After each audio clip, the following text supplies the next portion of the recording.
Parvati aunty நீதான் அவங்க வீட்டு மருமகன்னு சொல்லும் போதும் சரி, நீ அமைதியா தானே இருந்த. அப்புறம் எப்படி நாங்க இதெல்லாம் நம்புறது? அந்த நிமிஷம் அப்படி ஒரு பிரச்சனையை நான் எதிர்பார்க்கவே இல்ல. பெரிய இடியா என் தலையில வந்து இறங்குனதும் என்னால எதுவும் பண்ண முடியல.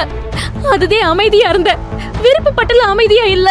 உன் வாய்தான் அப்படி சொல்லுது, ஆனா மனசு முழுக்க மகேஷ எப்போ கல்யாணம் பண்ணுவோன்னு துடிக்கிற மாதிரியே இருக்கே.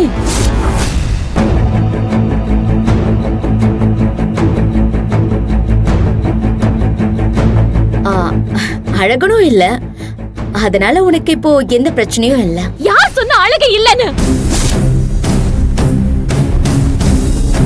அழகே இருக்கிறான்.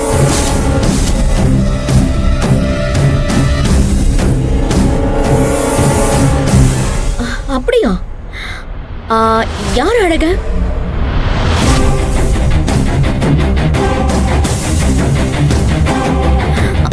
சொல்ல ஆனந்தி, யார் அழக? அழக ஆனந்தி, அவசரப்படாத.